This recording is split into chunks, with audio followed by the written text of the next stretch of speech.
पूर्व विदेश राज्य मंत्री शशि थरूर का एक भाषण सोशल मीडिया पर वायरल हो रहा है। दरअसल ये भाषण शशि थरूर ने ऑक्सफोर्ड यूनियन सोसाइटी में दिया है और इस भाषण में उन्होंने अंग्रेजी की हुकूमत पर खूब हमला किया है। आप भी सुनिए थरूर ने कैसे अंग्रेजों की बैंड बजाई।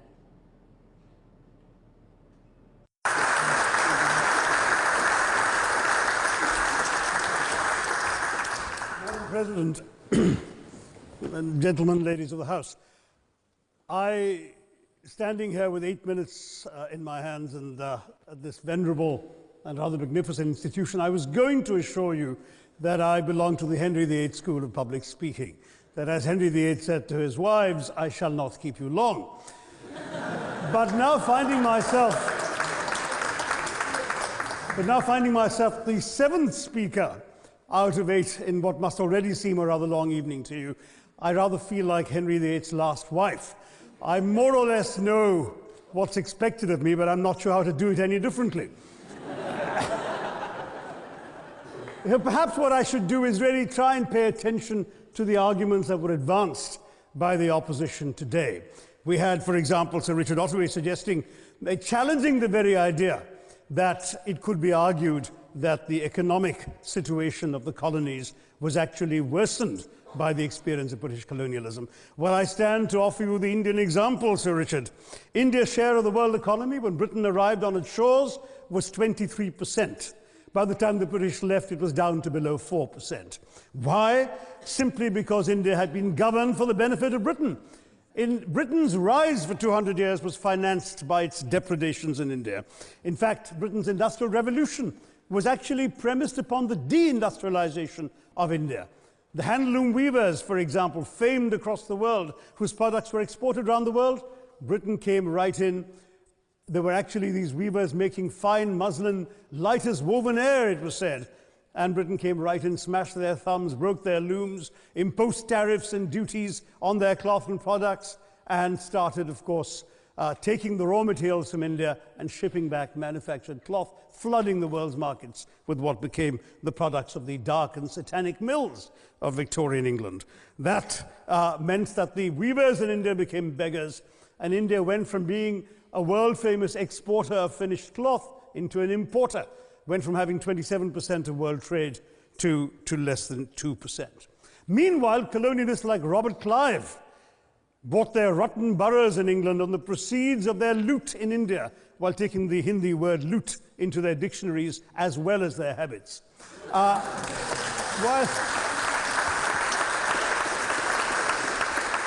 And the British had the gall to call him Clive of India, as if he belonged to the country, when all he really did was to ensure that much of the country belonged to him. By the end of the 19th century, the fact is that India was already Britain's biggest cash cow, the world's biggest purchaser of British goods and exports, and the source of highly paid employment for British civil servants. We literally paid for our own oppression. And as has been pointed out, the wealthy Victorian British families that made their money out of the slave economy, 1/5 of the elites of the wealthy class in Britain in the 19th century owed their money to transporting 3 million Africans across the waters.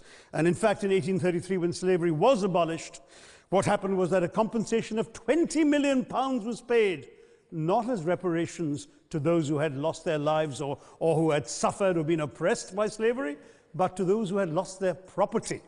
I was struck by the fact that your Wi-Fi password of this union commemorates the name of Mr. Gladstone, the great liberal hero. Well, I'm sorry, his family was one of those who benefited from this compensation.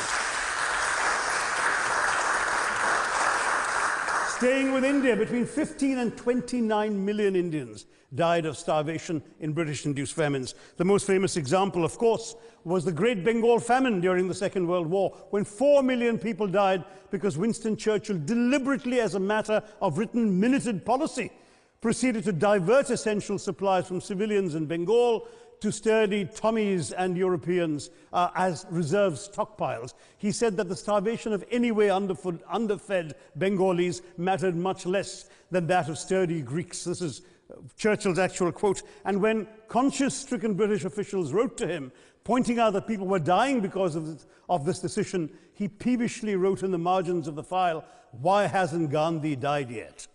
So all notions that the British were trying to do their colonial enterprise out of enlightened despotism to try and bring the benefits of colonialism and civilization to the benighted heathen. I'm sorry, Churchill's conduct in 43 is simply one example of many that gave a lie to this myth. As others have said on the proposition, violence and racism were the reality of the colonial experience. And no wonder that the sun never set on the British Empire, because even God couldn't trust the English in the dark. Let me take World War I as a very concrete example, since the first speaker, Mr. Lee, suggested these things couldn't be quantified. Well, let me quantify World War I for you. Again, I'm sorry, from an Indian perspective, others have spoken of other countries. 1/6 of all the British forces that fought in the war were Indian. 54,000 Indians actually lost their lives in that war. 65,000 were wounded. Another 4,000 remained missing or in prison. Indian taxpayers had to cough up £100 million in that time's money. India supplied 70 million rounds of ammunition, 600,000 rifles and machine guns, 42 million garments were stitched and sent out of India, and 1.3 million Indian personnel served in this war. I know all this, but not just that. India had to supply 173,000 animals, 370 million tons of supplies, and in the end, the total value of everything that was taken out of India, India, by the way, suffering from recession at that time and poverty and hunger, was, in today's money, £8 billion. You want quantification? It's available.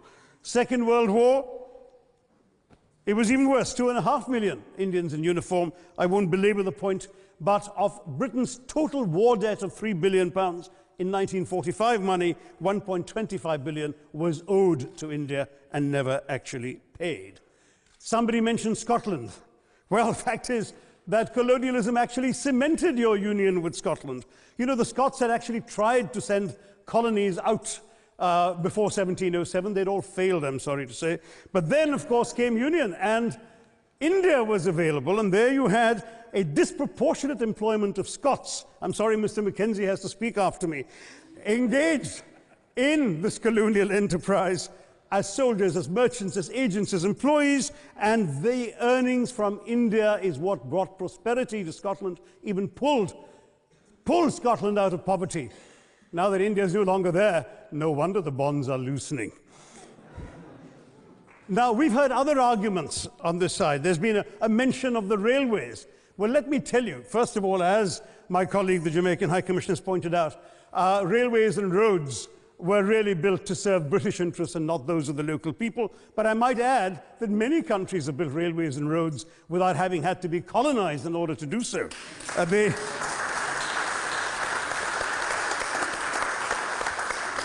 They were designed to carry raw materials from the hinterland into the ports to be shipped to Britain. And the fact is that the Indian or Jamaican or other colonial public, their needs were incidental. Transportation, there was no attempt made to match supply to demand for mass transport, none whatsoever.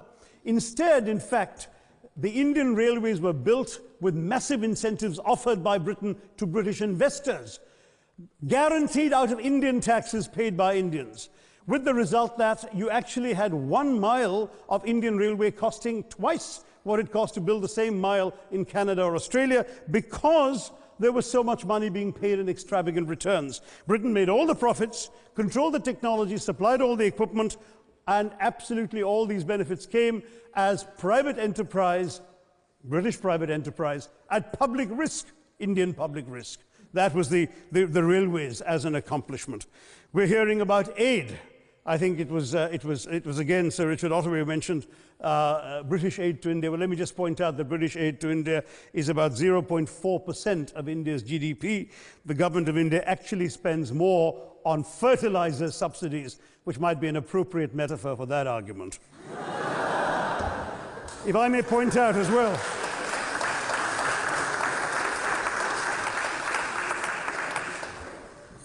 If I can just quickly look through the other notes I was scribbling while they were speaking, there was reference to democracy and rule of law. Let me say with the greatest possible respect, it's a bit rich to oppress, enslave, kill, torture, maim people for 200 years and then celebrate the fact that they're democratic at the end of it.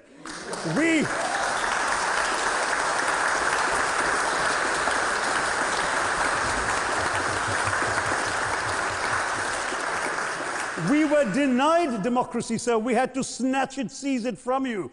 With the greatest reluctance, it was conceded in India's case after 150 years of British rule, and that too with limited franchise.